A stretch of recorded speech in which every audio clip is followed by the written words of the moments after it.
بالله من الشيطان الرجيم. بسم الله الرحمن الرحيم. السلام عليكم ورحمة الله وبركاته.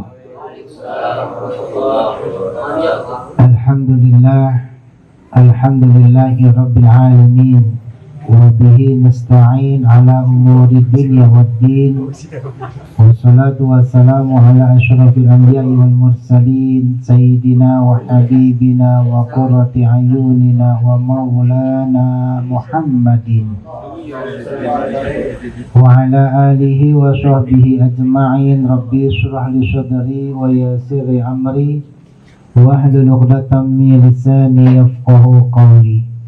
اللهم افتح علينا بالحكمة العارفين ونسألك بعلمك العظيم واهدنا إلى صراطك المستقيم برحمتك يا أرحم الراحمين.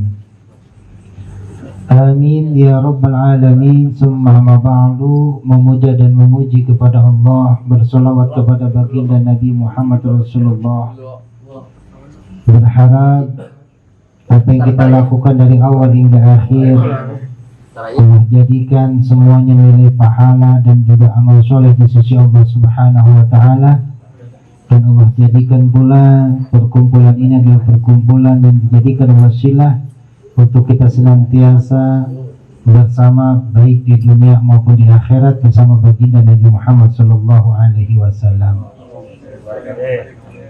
Sahabat-sahabat yang dimuliakan oleh Allah Subhanahu wa Ta'ala, kembali kita insyaallah akan mengkaji kitab Irsyadul Anam, yaitu di halaman 15 yang baris ke-6 dari bawah.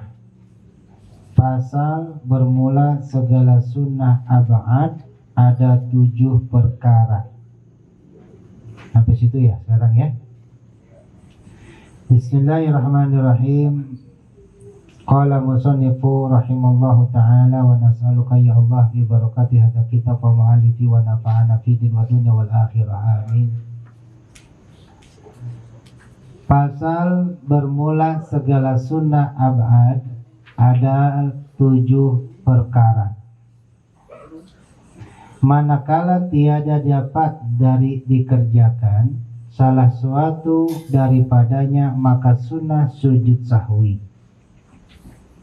Bermula daripada itu tasyahud awal, kedua duduk, ketiga sholawat atas Nabi Sallallahu Alaihi Wasallam di tasyahud awal, keempat sholawat atas keluarga di tasyahud akhir, kelima kunut, keenam sholawat dan taslim atas Nabi dan atas keluarga dan sahabat di dalam kunut. Ketujuh, berdiri di waktu atau berdiri waktu membaca kunut. Dan pasal perihal barang yang makruh di dalam sembahyang, bermula daripada itu mengikut ya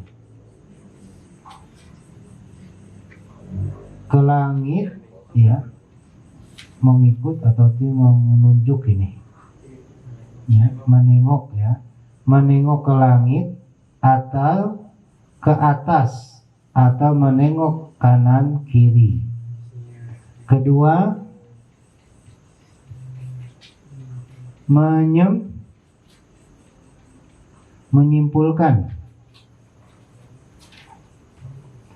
menyimpulkan kain baju dengan tiada dihajat. Ketiga, bersembahyang dengan menahan hadas. Keempat, berdiri dengan sebelah kaki atas lainnya dengan tiada uzur. Kelima, bersender kepada suatu barang yang sekiranya dilakukannya niscaya jatuh olehnya. Keenam, menaruh dua tangan, ini kecil banget ya, menaruh dua tangan di pinggang. Ketujuh, jahar di dalam sembahyang sir atau sir di tempat jahar. Kedelapan, membarengkan imam di dalam ruku, sujud atau seumpamanya. Wallahu a'lam bishawab. Sahabat yang dimuliakan oleh Allah, kajian kita pada malam hari ini yaitu tentang sunnah. Saya pernah sampaikan sunnah itu apa pengertiannya? Siapa yang ingat?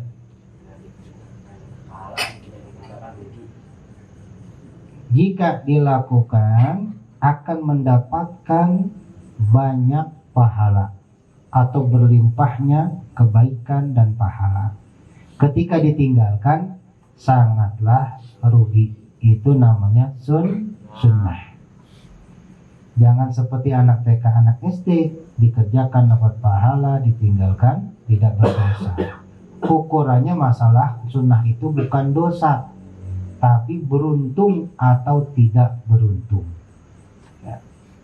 Jadi sunnah itu kata Rasulullah SAW, siapa orang yang memegang sunnahku di akhir zaman, laksana dia memegang bara di api di tangannya, maka dia akan mendapatkan seperti orang yang mati syahid dari pahala 10 orang yang mati syahid. Sahabat bersiwak, lalu diketawain sama teman-teman kalian.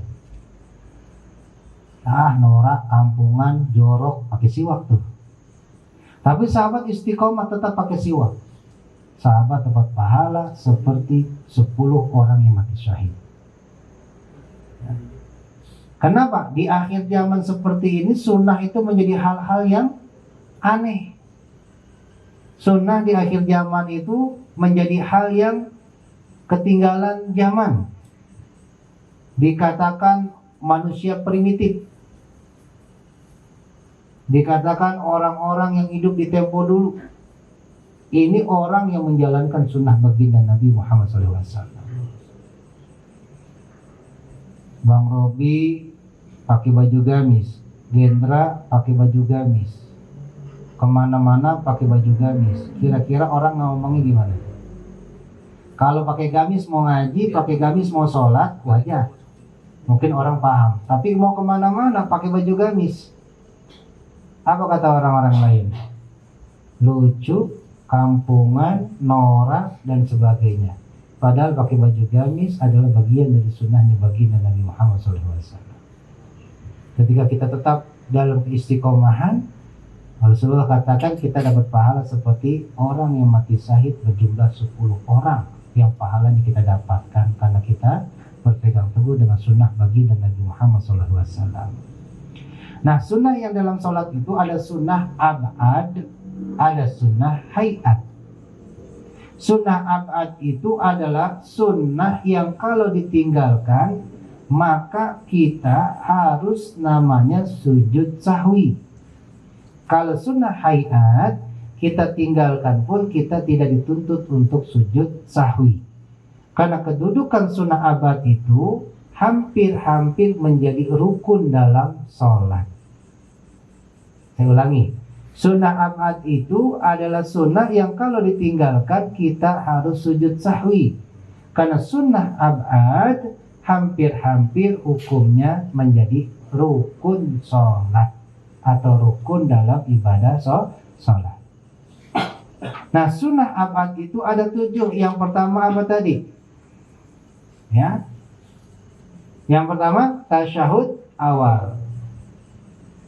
Orang yang sholat Zuhur nggak tasyahud awal, langsung dia saja berdiri dari rakaat kedua, langsung dia berdiri rakaat ketiga, lupanya, maka ketika dia ingat sebelum mengucapkan salam, maka dia sujud dulu 2 kali. Umpama Ikhlas sujud 2 kali, setelah sujud 2 kali kan baca tahiyat tuh.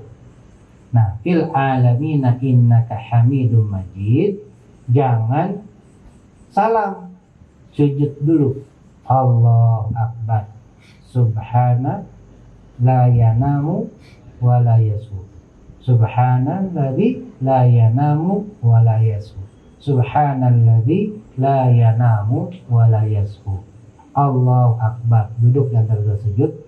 Sujud lagi, Allahu akbar, subhanalladzi la yanamu wa la yasu, subhanalladzi la yanamu wa la yasu, subhanalladzi la yanamu wa la yasu. Allahu akbar, baru assalamualaikum warahmatullahi wabarakatuh. Assalamualaikum warahmatullahi wabarakatuh. Itu kalau ingat sebelum mengucapkan salam. Kalau ingatnya sesudah mengucapkan salam, maka setelah salam, assalamualaikum warahmatullahi wabarakatuh, assalamualaikum warahmatullahi wabarakatuh. Lupa tadi nggak duduk tasyahud awal. Langsung saja sujud, Allahu akbar, baca subhanalladzi la yanamu wa la yasu 3 kali, Allahu akbar wa biqili warhamni wa sampai selesai. Sujud lagi yang kedua, subhanalladzi la yanamu wa la yasu 3 kali, Allahu akbar, duduk, salam, assalamualaikum warahmatullahi wabarakatuh. Jadi bisa 2, sebelum salam atau sesudah salam. Kalau kita lupa yang pertama, tidak tasyahud awal. Atau duduknya, kita nggak duduk tasyahud awal, duduknya tasyahud akhir. Baca tahiyat awal, tapi duduknya bukan duduk iftirosh, duduk tasyahud awal, tapi duduk tawaruk. Tawaruk itu berarti duduk tasyahud akhir. Duduk tuh, imam naik, baru inget, di tasyahud awal, tapi duduknya duduk tasyahud akhir. Maka sebelum salam, sujud dulu 2 kali. Atau setelah salam, sujud 2 kali, namanya sujud syahwi. Itu 2. Selanjutnya ketiga apa?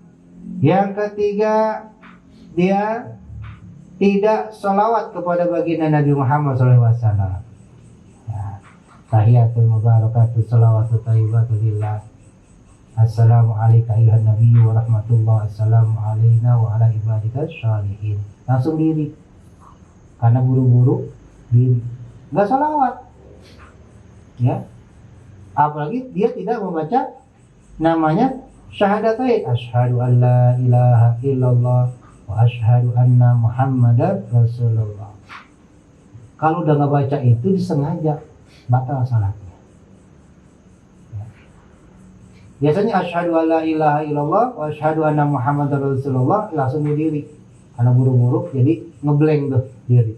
Ingat, belum sholawat sama Nabi Muhammad, maka tasyahud ya akhir sebelum dia salam, sujud, namanya sujud sahwi. Atau dia tidak bersolawat kepada keluarga Nabi Muhammad SAW, ya, yang terakhir kelima, kunut. Nah, dia nggak kunut. Kalau kita Imam Syafi'i, ya, sholat subuh pakai kunut. Setelah i'tidal, sami Allahu liman hamidah, Allahumma hdini fi man hadait wa afini fi man afait. Itu kalau sholat sendiri. Kalau jadi imam, Allahumma hdina fi man hadait. Kalau jadi makmum, amin, amin, amin, begitu. Ustaz, imamnya nggak baca doa kunut, saya sujud sahwi apa tidak? Posisinya sahabat jadi makmum, maka tidak perlu sujud sahwi. Tapi kalau imam setelah i'tidal, sami Allahu liman hamidah, dia nggak sujud, nggak langsung sujud, maksudnya diri aja dulu, agak sedikit lama. Berarti imam itu menghormati jamaahnya, makmumnya, yang dia itu yakini ada yang membaca doa kunut. Maka makmum yang tadi diberi waktu, maka dia baca doa kunut sendiri, Allahumma hdini fi man hadait wa afini fi man afait, dan seterusnya. Nah, ketika imam sudah merasa cukup kasih waktu beberapa detik atau beberapa menit, Imam sujud, Allahu Akbar. Nah sahabat sujud ikut imam. Ini imam yang bijaksana namanya. Dia nggak pakai kunut, tapi makmumnya pada pakai kunut. Maka dia beri waktu supaya makmumnya baca kunut. Atau sebaliknya, imamnya baca kunut, makmumnya nggak baca kunut. Bagaimana makmumnya nggak baca kunut? Apa dia harus angkat tangan, mengaminkan? Boleh, silakan. Atau dia diam saja, nggak ngangkat tangan, dia diam saja, nunggu imam sujud. Boleh, silahkan. Ini namanya jamaah yang demokratis. Tidak menyalahkan satu dengan yang lainnya. Tidak egois, yang penting saya begini, yang lain masa bodoh. Jadi Kapten Robi sholat subuh nggak pakai kunut. David biasanya pakai kunut. Nah Kapten Robi yang jadi imam, setelah i'tidal baca Rabbana lakal hamdu sampai selesai, jangan langsung sujud, berhenti dulu. Kira-kira sudah cukup si David ini baca kunut, baru sujud. Atau sebaliknya, David imam baca kunut, Kapten Robi biasanya nggak pakai kunut. Kapten Robi mau angkat tangan aminin, boleh. Nggak mau aminkan juga nggak masalah. Jangan habis sholat David ngambek, lu nggak ngaminin, gue baca kunut juga, nah nggak boleh. Ya, ya. Nah, terus apa lagi? Dan yaitu keenam, sholawat dan taslim atas Nabi dan atas keluarga Nabi SAW dan sahabatnya di dalam kunut. Baca tuh. Wa sallallahu ala sayyidina Muhammadin nabiyil ummi wa ala alihi wa sahbihi wa sallim taslima. Baca. Ya. Nggak baca itu, ya sudah, sujud sahwi. Ketujuh, berdiri di waktu membaca kunut. Nah ini udah tuh namanya sunnah abad yang 7 tadi. Ya. Ingat-ingat, kalau lupa itu maka wajib sujud sahwi. Kalau lupa rukun bagaimana? Nah, ruku, nggak ruku, boleh dia sujud sahwi. Atau lupa rokaat. Kalau lupa rokaat, ingat di tengah-tengah sholat, ambil rokaat yang paling dikit. 3 atau 2 ya? 2.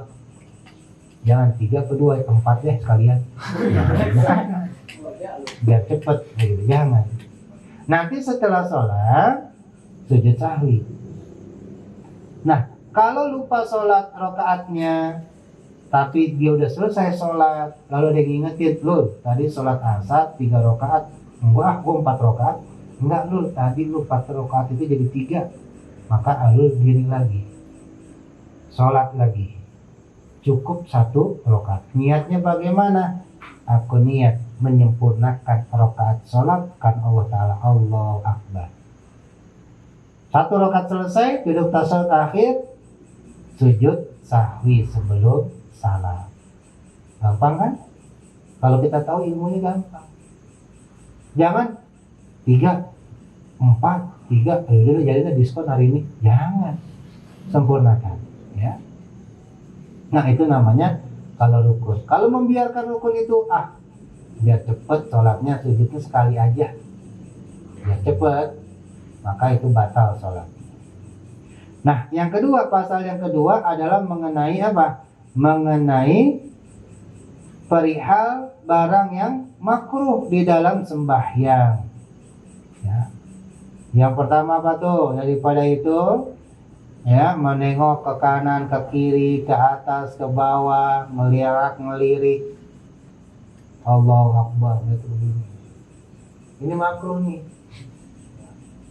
Kalau ada cicak, dilihatin, ikutin begini.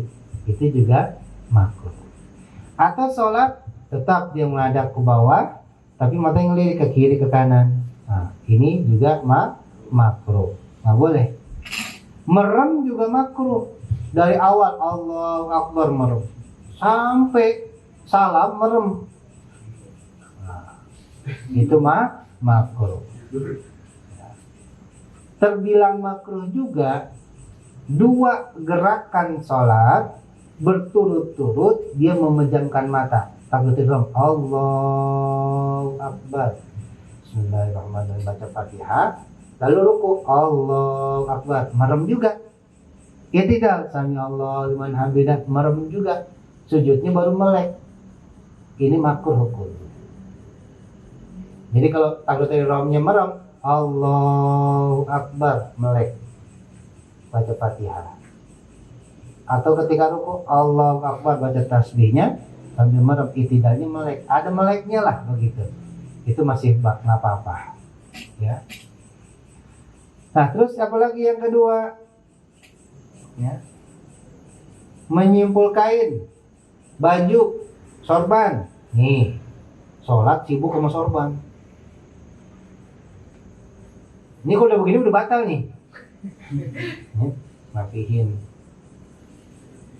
Nah, itu udah batal. Kenapa? Gerakannya lebih dari 3 gerakan. Ya. Atau dia yang dikatakan makruh setelah ruku sarungnya agak kendor atau geser ke sini. Nah, ini kan ada uzur namanya, digerakin gini lagi. Ini nggak apa-apa. Tapi kalau dirapiin batal tuh. Atau ngerapikan sarung sebelum sujud, rapihin gini. Nah, rapihin begini, itu batal. Tapi sekedar langsung sujud itu nggak masalah, makruh. Ya. Apalagi yang tadi tuh kayak Gendra mau sujud sibuk buntelan. Nah, ini masih pada gede buntelannya. Pakai sarung nggak perlu kelihatan buntelannya. Nah, ini udah diajarin tuh pakai sarung yang benar, yang kayak buntelan lontong taruh di pinggang. Nah, itu loh ya. Apalagi di situ yang nggak boleh, ya,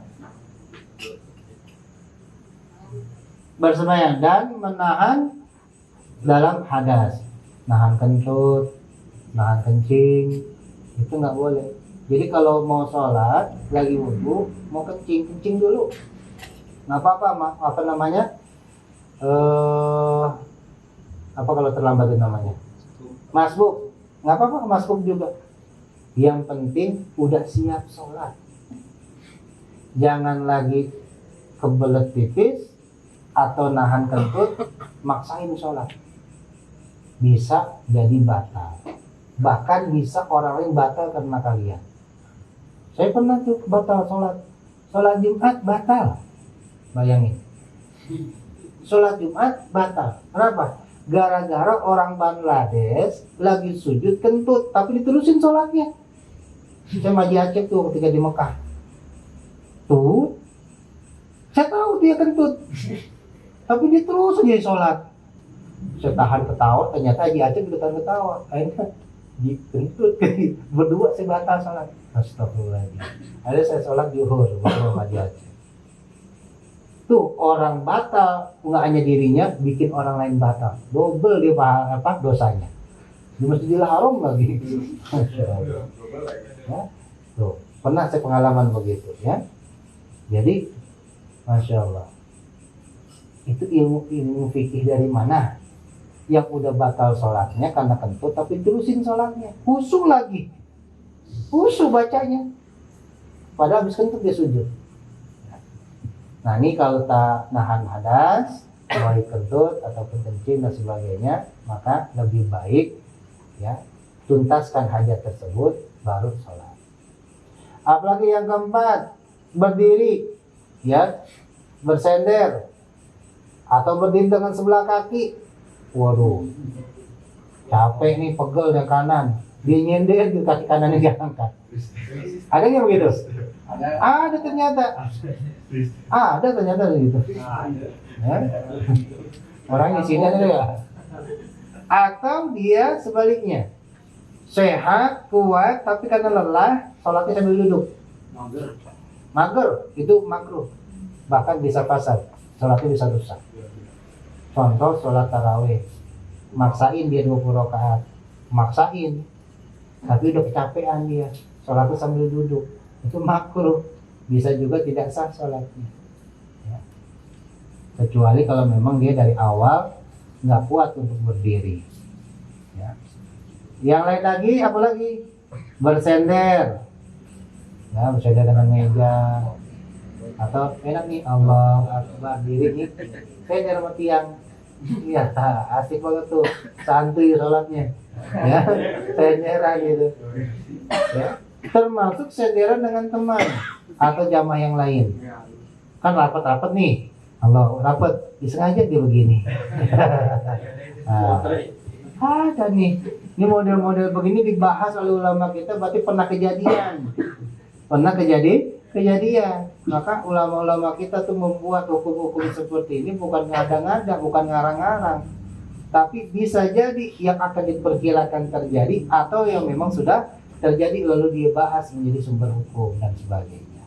Wallahu a'lam bishawab. Mudah-mudahan Allah berikan kita sehat dan afiat, keberkahan dalam ilmu, keberkahan dalam ibadah, keberkahan dalam umur, dan Allah jadikan kita semua adalah hamba-hamba Allah yang senantiasa diselamatkan kehidupan kita di dunia dan akhirat kita. Sebelum saya akhiri, mohon keikhlasannya, mohon doa untuk saya, bunda, dan keluarga saya yang memasuki usia yang ke-18 tahun. Rupa-rupanya saya udah tua ya, 18 tahun. Udah nikah selama 18 tahun. Mudah-mudahan di usia pernikahan kami senantiasa Allah begitu banyak curahkan nikmat, barokah, rahmat, dan Allah jadikan keluarga kami yang sakinah, mawaddah, warahmah, jauh dari malapetaka, bahaya, musibah, fitnah, dan apapun yang mengganggu dan tidak menyenangkan dalam kehidupan berumah tangga kami. Dan Allah jadikan anak keturunan kami adalah anak keturunan yang saleh, yang salihah, yang istiqomah dalam beribadah, istiqomah dalam berdakwah, dan Allah jadikan kehidupan kami adalah kehidupan yang senantiasa dinaungi dari syafaatnya baginda Nabi Muhammad SAW. Dan juga kita semua mudah-mudahan Allah berikan sehat dan afiat, dan Allah jadikan berkah dalam segala urusan kita, dimudahkan urusan kita, dimudahkan dalam mencapai dari apa yang kita inginkan, dan semua orang-orang tua kita pun mendapatkan rahmat dari keistiqomahan kita di malam Jumat untuk kita bermajlis, dan juga yang kerja, yang usaha, yang dagang dan sebagainya, Allah tambah lagi rezeki yang banyak, yang halal, yang barokah, yang manfaat untuk ibadah. Yang sedang mencari pekerjaan, Allah berikan pekerjaan yang layak, gaji yang cukup, yang tetap beristiqomah dalam majlis, dan menjadi keberkahannya hidupnya di dunia dan akhirat. Al-Fatihah. A'udzubillahi minasyaitonirrajim. Bismillahirrahmanirrahim. Alhamdulillahi rabbil alamin, arrahmanir rahim, maliki yaumiddin. Iyyaka na'budu wa iyyaka nasta'in. Ihdinas siratal mustaqim. Shiratal ladzina an'amta 'alaihim ghairil maghdubi 'alaihim waladdallin. Amin.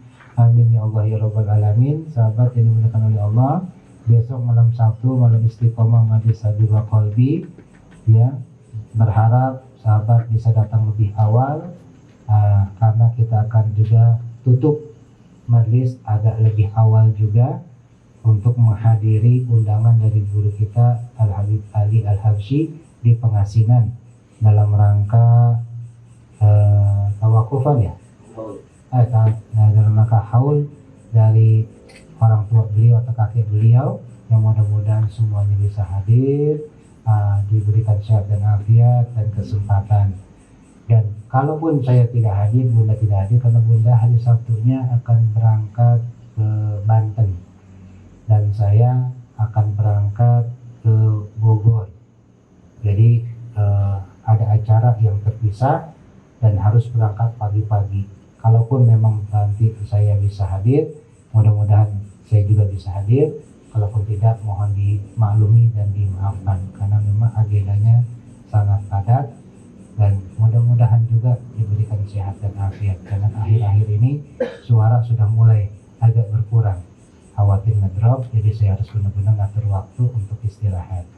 Dan pesan saya, ini di bulan bawah, di bulan Sya'ban, setiap majlis kita niatkan juga ruahan untuk mendoakan ahli-ahli kubur kita secara khusus. Meskipun nanti di tanggal berapa?